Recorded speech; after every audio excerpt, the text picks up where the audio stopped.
오늘 우리에게 주시는 하나님의 말씀을 함께 보도록 하겠습니다. 주시는 말씀 전도서에서 찾도록 하겠습니다. 전도서 1장 2절에서 11절까지의 말씀입니다. 제가 가진 성경으로 구약성경 948쪽 근처에 있습니다. 우리 전도서 1장 2절에서 11절의 말씀을 한 절씩 교독하도록 하겠습니다. 2절의 말씀을 제가 먼저 읽겠습니다. 전도자가 가로되 헛되고 헛되며 헛되고 헛되니 모든 것이 헛되도다. 사람이 해 아래서 수고하는 모든 수고가 자기에게 무엇이 유익한고. 한 세대는 가고 한 세대는 오되 땅은 영원히 있도다. 해는 떴다가 지며 그 떴던 곳으로 빨리 돌아가고 바람은 남으로 불다가 북으로 돌이키며 이리 돌며 저리 돌아 불던 곳으로 돌아가고 모든 강물은 다 바다로 흐르되 바다를 채우지 못하며 어느 곳으로 흐르든지 그리로 연하여 흐르느니라. 만문의 피곤함을 사람이 말로 다 할 수 없나니 눈은 보아도 족함이 없고 귀는 들어도 차지 아니하는도다. 이미 있던 것이 후에 다시 있겠고 이미 한 일을 후에 다시 할지라. 해 아래는 새 것이 없나니 무엇을 가리켜 이르기를 보라 이것이 새 것이라 할 것이 있으랴. 우리 오래전 세대에도 이미 있었느니라. 이전 세대를 기억함이 없으니 장래 세대도 그 후 세대가 기억함이 없으리라. 아멘.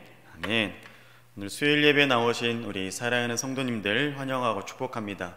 우리 하나님께서 오늘 우리에게 부어주시는 그 은혜로 말미암아 또 살 소망을 얻어갈 수 있는 우리 주의 성도님들 되시길 축복합니다. 우리 고린도후서 5장 17절 말씀도 함께 읽어보도록 하겠습니다. 화면을 보시고 함께 읽겠습니다.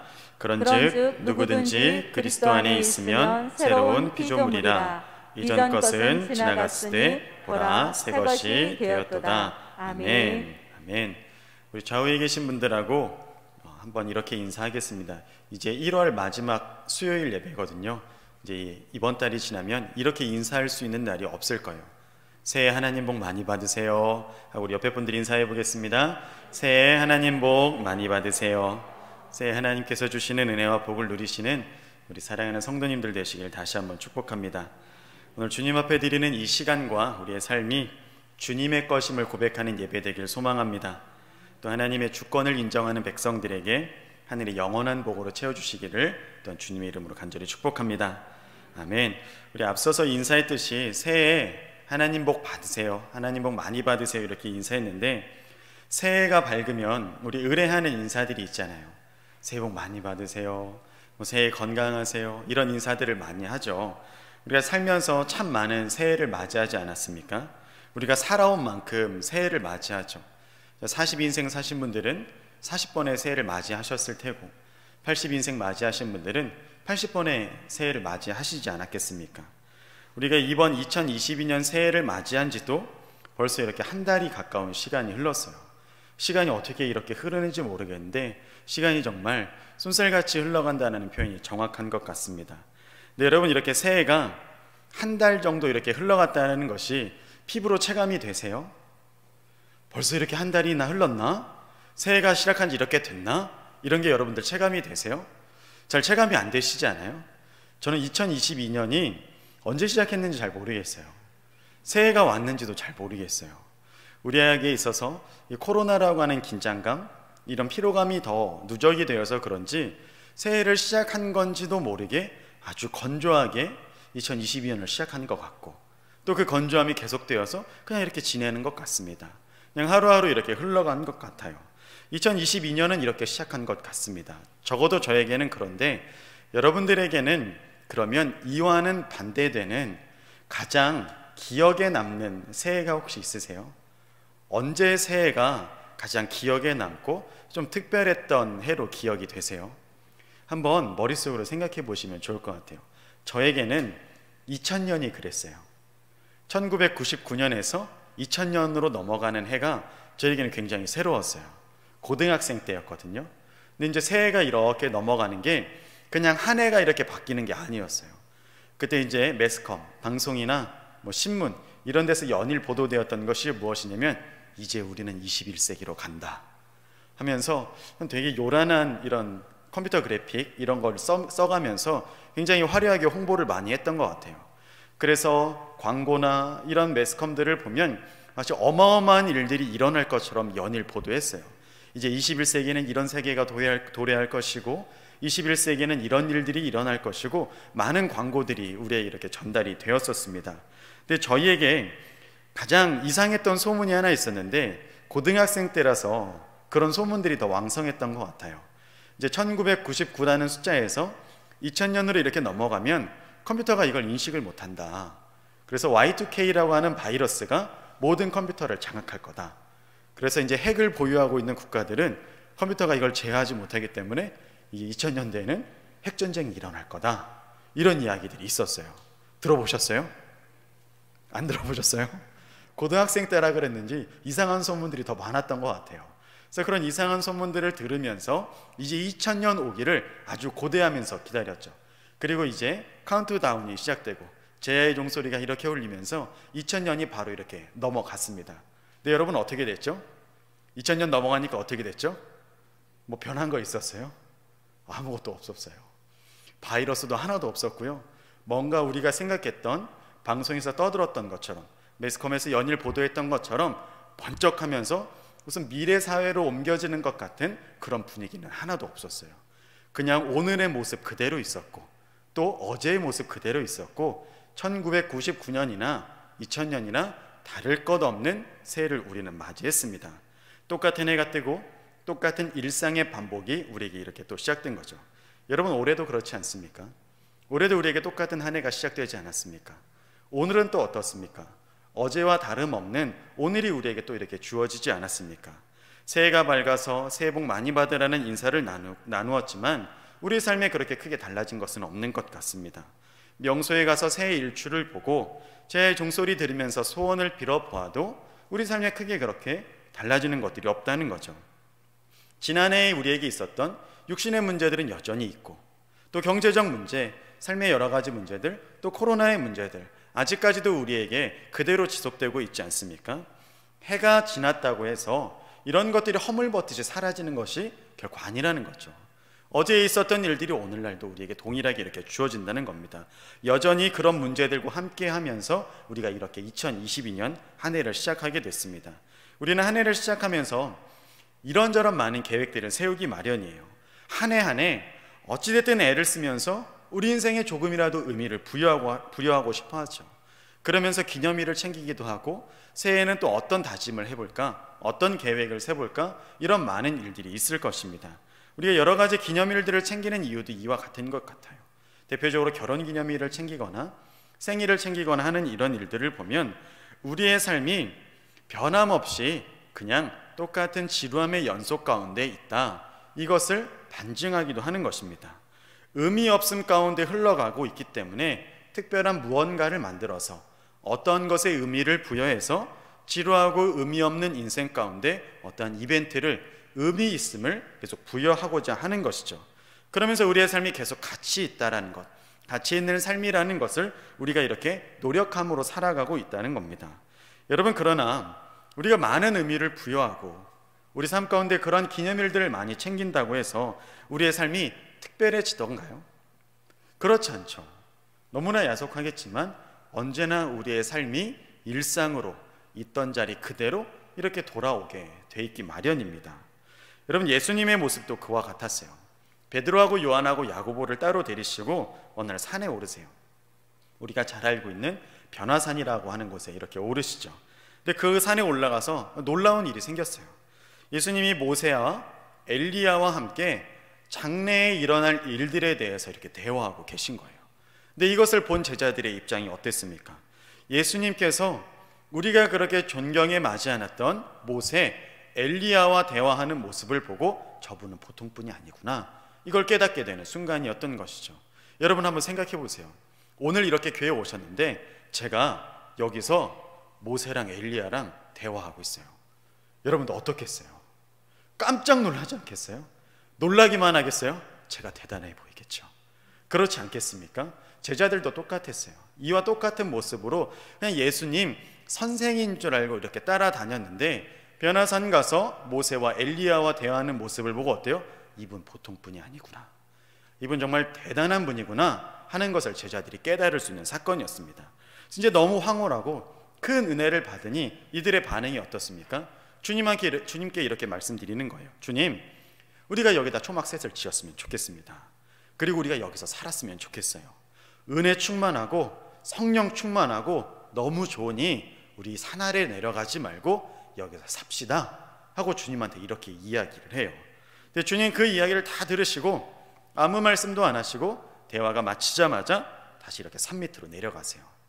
황홀하고 특별하고 은혜스러웠는데 변화산에서는 그러한 일들이 일어나고 있었는데 산 밑으로 내려가니 바로 어떤 일들이 일어나고 있습니까?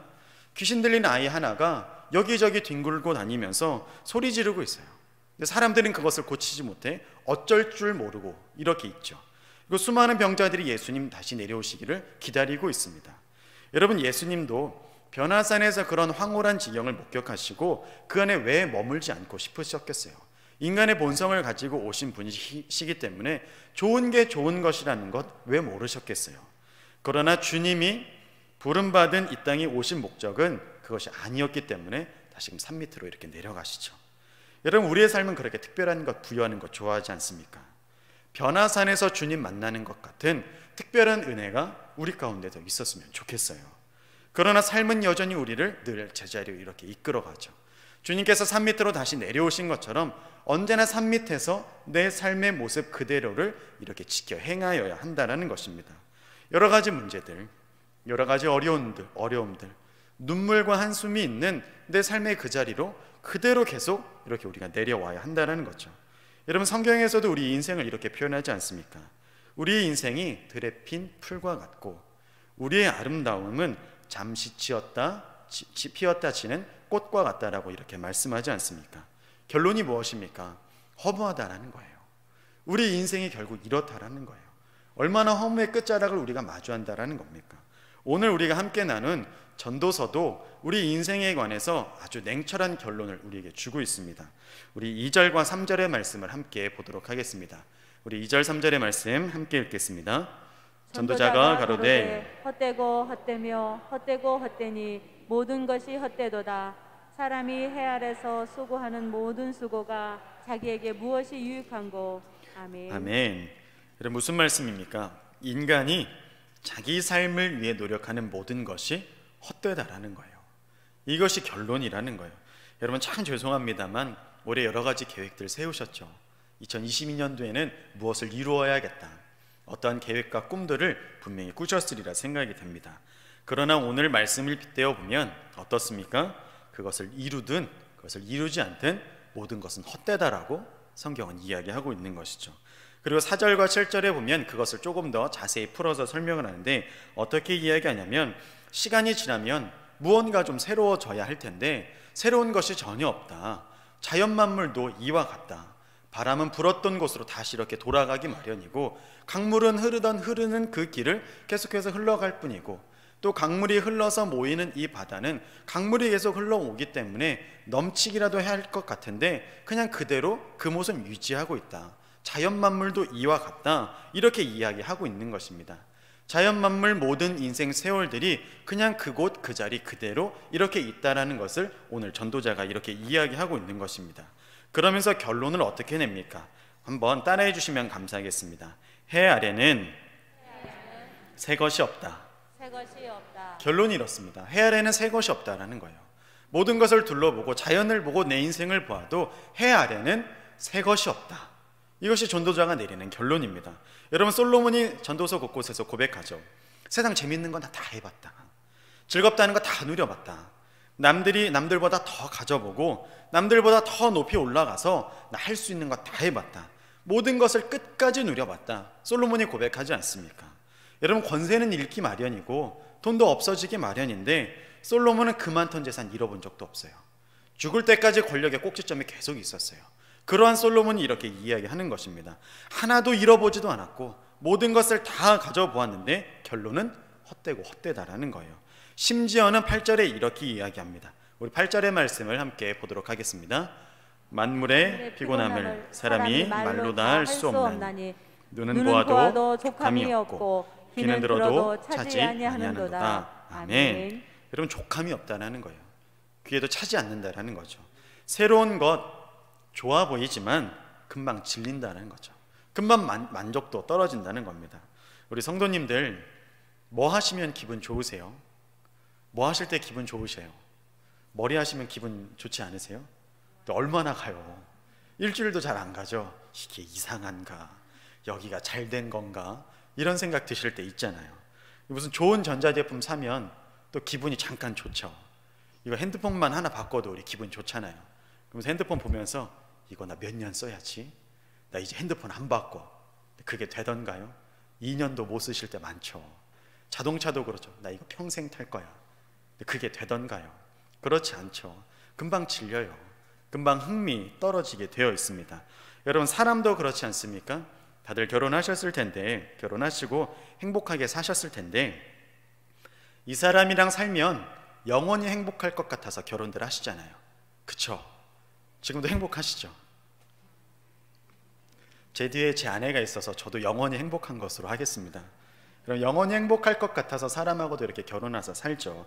근데 여러분, 영원한 것이 어디 있습니까? 우리 눈에는 만족이 없고 우리 귀에는 차지 않는다라고 말씀하지 않습니까? 솔로몬 모든 거 다 해봤어요. 그런데 이렇게 고백하고 있는 거예요. 그러면서 솔로몬 결론이 이렇게 되는 거죠. 여러분, 전도서를 읽는 자들이요, 너무 좋다. 나처럼 다 누려라, 다 가져라, 모든 꼭대기에 서라. 전도자가 이렇게 이야기합니까? 그런 흔적도 발견할 수 없어요. 인생의 모든 것을 다 누려도 헛될 수밖에 없음을, 허무할 수밖에 없음을 전도자가 우리에게 오늘 일깨워주고 있습니까? 온갖 의미를 부여하면서 2022년 이렇게 시작한 것 같지만, 그리고 그것에 의미를 두고 또 내가 내 인생에 어떤 특별한 것들을 만들어가는 것 같지만, 아무리 즐거운 재미, 새로운 것 찾아낸다 하더라도 그 모든 것 다 지나가기 마련이라는 겁니다.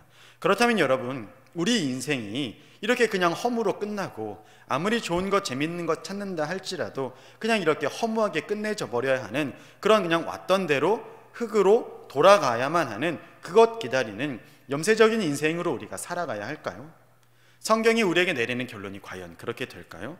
그것이 전도서의 최종 결론일까요? 여러분, 그렇지 않습니다. 1장과 11장까지는 쭉 그런 이야기예요. 인생이 허무한가, 얼마나 헛된가, 이것에 대해서 아주 세세하게 풀어서 우리에게 설명합니다. 그런데 마지막 12장에 가서 내리는 결론은 이렇습니다. 우리 12장 1절의 말씀을 함께 읽어보도록 하겠습니다. 우리 함께 읽겠습니다. 너는 청년의 때 곧 곤고한 날이 이르기 전, 나는 아무 낙이 없다고 할 해가 가깝기 전에 너의 창조자를 기억하라. 아멘. 여러분, 여기서 젊은 때라는 건 나이가 젊은 걸 의미하지 않아요. 젊을 때라는 건 조금이라도 젊을 때, 조금이라도 제정신일 때, 조금이라도 허무함을 느끼지 않은 그때 창조주 하나님을 기억하라는 겁니다. 우리 다시 한번 12장 1절 2절의 말씀을 함께 읽어보도록 하겠습니다. 함께 읽겠습니다.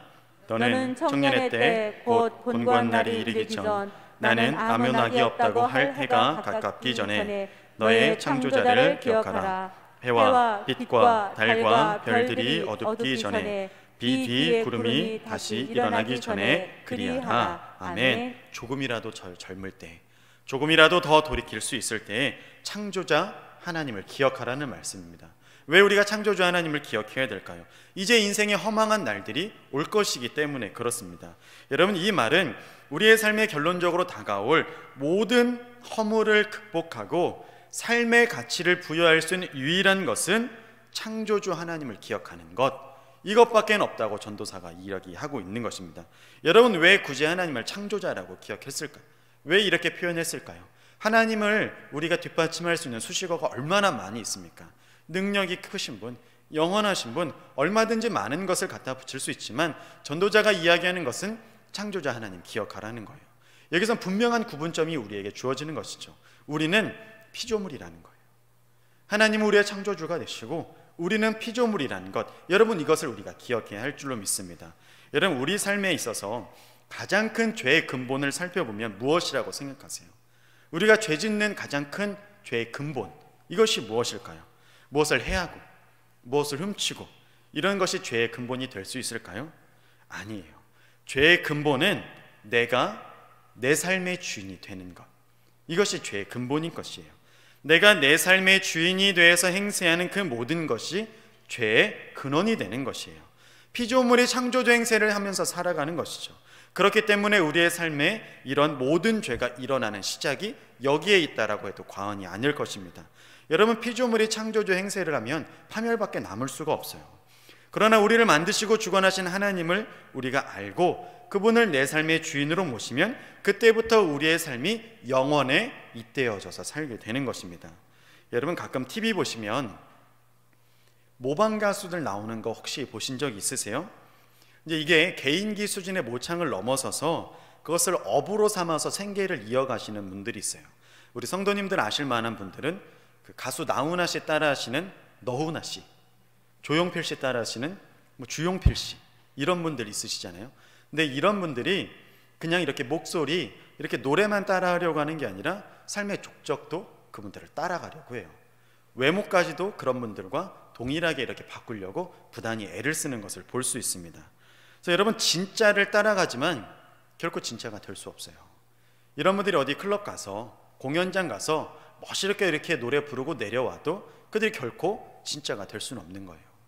이들의 삶을 다룬 다큐멘터리를, 짤막한 다큐멘터리를 한번 본 적이 있어요. 근데 그분들의 삶이 그렇게 행복하지 않더라고요. 아름답지 않더라고요. 안타까운 모습들이 많이 있더라고요. 그러니까 누군가를 따라하며 산다라는 것, 누군가를 흉내내며 산다라는 것이 그렇게 가치 있는 삶을 주지는 못했던 것 같습니다. 적어도 그들의 인생을 보면 그러했던 것 같습니다. 하물며 피조물이 창조자의 흉내를 내며 행세를 하며 살아가는 것이 우리에게 어떤 만족과 유익을 줄 수 있겠습니까? 그것이 어떤 가치 있는 삶을 우리에게 제공해 줄 수 있겠습니까? 우리를 창조하신 하나님 인정하고 그분을 내 삶의 주인으로 모시면 우리의 삶이 영원에 잇대어지는 삶이 되기 때문에 그때부터 가치 있는 삶이 시작되는 거예요. 여러분, 우리가 아무리 따라한다고 해도, 아무리 창조주 행세를 한다고 해도 우리가 영원의 것을 우리 스스로 어떻게 주관할 수 있습니까? 삶과 죽음의 사이를 우리가 어떻게 주관할 수 있습니까? 우리가 그것을 어떻게 따라할 수 있겠습니까? 그러니 우리는 하나님 편에 서서 영원에 잇대어 주시기를 간구하며 나아가는 피조물된 인생임을 고백하며 살아갈 수밖에 없는 것이죠. 그래서 전도서의 최종 결론은 이것이에요. 헛되다가 아니라 하나님 기억해라. 하나님 기억해라. 이것이 전도자가 주는 우리에게 최종 결론인 것입니다. 여러분, 12장 13절의 말씀을 우리가 함께 보도록 하겠습니다. 12장 13절의 말씀입니다. 이래 결국을 다 들었으니 하나님을 경외하고 그 명령을 지킬지어다. 이것이 사람의 본분이니라. 아멘. 아멘. 일의 결국은 헛되고 헛되다라는 거예요. 모든 게 다 헛되다는 것이 일의 결국이에요. 근데 모든 것이 헛되니 어떻게 해야 되냐? 하나님 경외해라. 그분의 명령 따라라. 이것이 전도사가 주는 말씀입니다. 그것만이 영원하고 그것만이 이 땅을 살아가는 사람의 본분이라고 분명하게 이야기하고 있는 것입니다. 여러분, 사람은, 저도 그렇고 우리 성도님들도 분명 그러실 거라 생각이 돼요. 남들이 못 해본 것 이루고 남들보다 조금 더 잘 살고 많이 가지면 그것이 다 성공하고 이룬 것이라고 이렇게 판단할 수 있습니다. 그래서 어떻게든 승진하려고 하고 어떻게든 남들보다 더 모으려고 하죠. 근데 그것이 어쩔 수 없는 우리 인간의 본성인 것 같습니다. 그러나 그러한 인생의 끝에 우리가 마주할 것은 무엇입니까? 허무일 수밖에 없지 않겠습니까? 여러분, 수없는 재물을 쌓아놓고 자기 돈으로 이렇게 쌓은 빌딩에 신발 벗고 편지 써놓고 투신하는 사람들의 이야기를 우린 뉴스를 통해서도 얼마든지 많이 발견할 수 있지 않습니까? 그렇게 쌓은 자기 아성에서 자기가 그렇게 스스로 죽어가는 그런 안타까운 현실과 허물을 마주할 때 얼마나 많이 있습니까? 사랑하는 여러분, 올해 우리가 세웠던 계획이나 목표, 또 하나님 앞에 드리는 이 모든 것이 우리의 삶에 어떤 영향과 또한 어떤 덕을 끼칠까를 우리 한번 고민해 보시기 바랍니다. 여러분, 저는 아시겠지만 제한된 삶을 살아갈 수밖에 없어요. 이제 이렇게 됐으니 제가 선택할 수 있는 길이 몇 가지가 없어요. 조금 더 어렸을 때는 전도사의 길로, 그리고 이제는 목사의 길로, 그러니까 저희 길이 별로 없어요. 이제는 선교사, 목사 이런 것 외에는 없지 않겠습니까? 근데 여러분, 선택할 수 있는 길이 몇 개 없어도 나름 이 세계에도 꿈과 목표가 있어요. 꿈과 목표가 있어서 전도사 때는 목사가 빨리 되고 싶었어요. 근데 감사하게도 군대를 갔다 와서 이렇게 빠른 편으로 이렇게 전도사가 되었습니다. 근데 그때 아무것도 아닌 저한테 누군가 오셔서 전도사님 이렇게 불러주시는데 꿈을 다 이룬 것 같더라고요. 아직 대학생에 불과한 저를 그렇게 존중해 주시고 이렇게 불러주시니 다 이룬 것 같더라고요. 근데 여러분 이게 뭐 얼마나 갔겠습니까? 몇 달이나 갔겠어요. 그리 오래 가지 못했어요.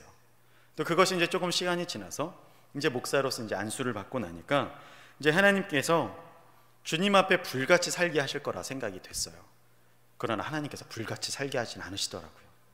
그리고 아직 선교사는 돼보지 않아서 잘 모르겠습니다. 그러니까 여러분, 뭐가 됐다고 해서, 뭐를 이루었다라고 해서, 뭐를 손에 잡았다라고 해서 그게 내 삶을 변화시키지는 못하더라고요. 결국 모든 것에서는 한계가 있고 모든 것은 이렇게 허망으로 우리를 이끌어 갈 것입니다. 그러나 우리에게 새로움을 줄 수 있는 유일한 것이 있다라고 오늘 하나님께서 말씀하십니다. 여러분, 우리 마지막 말씀입니다. 우리 말씀 고린도후서 가장 처음에 읽었던 말씀인데요, 5장 17절의 말씀 한번 읽어보도록 하겠습니다. 그런즉 누구든지 그리스도 안에 있으면 새로운 피조물이라. 이전 것은 지나갔으니 보라 새 것이 되었도다. 아멘. 여러분, 어떤 것도, 세상의 그 어떤 것도 우리에게 참된 만족을 줄 수 없고 변화를 줄 수 있는데 하나님께서 마련한 유일한 한 가지 길이 있다는 것이죠. 우리가 새로움을 느끼면서 살아갈 수 있는 것, 우리 안에 새로움을 창조할 수 있는 유일한 것은 예수님 그리스도 안에 거하는 것 뿐이라고 분명히 이렇게 말씀하고 있는 것입니다. 사랑하는 여러분, 이 안에서 우리 인생의 의미를 깨달으시길 주님의 이름으로 축복합니다. 우리 이렇게 같은 자리에서 예배하지만 사람마다 하나님 의식하는 것은 다 다르겠죠.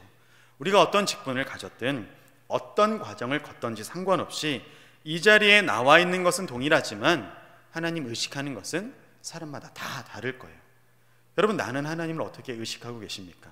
내 안에 예수님 사시기를 바라며 내 안에 새로운 일을 창조하시고 주님의 새로움에, 주님의 영혼에 잇대어갈 그 나를 이끌어갈 하나님과 함께 참여하고 계신지, 아니면 마치 있는 것 같은데, 존재하는 것 같은데 내 삶에는 아무런 영향을 주지도 못하는 그런 하나님으로 우리 의식하고 있는지 우리의 삶을 한번 되돌아보아야 할 것입니다. 만약 후자처럼 그렇게 하나님을 의식하고 있다면 우리 인생 허무할 수밖에 없어요. 우리 인생 헛되고 헛되다라고 솔로몬이 이야기하는 것처럼 그 인생의 결말을 맞이할 수밖에 없을 것입니다. 그러나 하나님을 우리의 삶에 잇대고 그리스도 안에 새로운 피조물임을 우리가 깨닫고 나아간다면 영원의 것을 나아가는 우리 성도님들 되시길 믿어 의심치 않습니다. 사랑하는 여러분, 예수님께 돌아오는 자, 예수님 안에 거하는 자는 새로워질 줄로 믿습니다. 고와 같은 인생도, 버림받은 것 같은 인생도 하나님의 영원한 기업이 될 것이며, 창기 같은 인생도 하나님의 거룩한 신부가 될 수 있는 것입니다. 그리스도 안에 있으면 누구든지 새로운 피조물인 것입니다. 사랑하는 여러분, 예수님 안에서 가망없어 보이는 나, 또 우리 가정, 또 내가 속해 있는 이 모든 것이 새로워지는 한 해가 될 줄로 믿습니다. 예수님 안에서 모든 새로움을 느끼고 살아가시는 저와 여러분들 되시길 예수님의 이름으로 축원합니다. 아멘. 기도하시겠습니다. 사랑의 하나님 아버지, 감사합니다. 하나님, 우리의 마음에 하나님을 모시고 살아가게 인도하여 주시옵소서. 하나님을 경외하며 하나님을 깨달아 살아가는 우리들 되게 인도하여 주시옵소서. 하나님을 두려워하기 원합니다. 하나님을 의식하며 살아가기 원합니다. 내 삶의 모든 방향과 행동이 주님 어떻게 생각하실까? 주님 어떻게 선택하실까? 주님 어떤 길을 가실까? 고민하고 나아가는 우리들 되게 하여 주시옵소서. 주님을 늘 옆에 모시고 주님의 마음을 헤아리며 살아가게 하여 주시옵시며 주님의 주권을 인정하는 그리스도의 길로 따라가게 하여 주시옵소서. 하늘 아래 해 아래 새 것이 없지만 주님 안에 그리스도 안에 새 것이 있음을 말씀해 주십니다. 이 말씀 붙들고 승리하는 올 2022년 한 해 되길 소망합니다. 이 말씀 붙들고 올 한 해 우리 삶에 간증이 넘치는 해 되기를 간절히 원합니다. 오늘 주님 앞에 나올 때 거룩의 마음을 담아 예물을 올려드립니다. 삶의 고백을 드리는 신일주의 예물들, 감사의 제사들, 각종 사역을 후원하여 드리는 예물들, 일천번제의 제사들 주님 손에 기뻐 올려드리오니 받아 주시옵소서. 우리가 드리고 나누는 풍성한 은혜가 있게 하여 주옵시며 넘치고 흐르는 풍성한 복으로 우리 주변을 살리는 그런 은혜까지도 허락하여 주시옵소서. 모든 것이 주님으로부터 왔사오니 주님께 드림에 있어서 넉넉한 마음까지 허락하여 주실 것을 믿습니다. 오늘도 우리에게 예배의 은혜를 허락하신 우리 구주 예수 그리스도의 이름으로 기도드립니다. 아멘.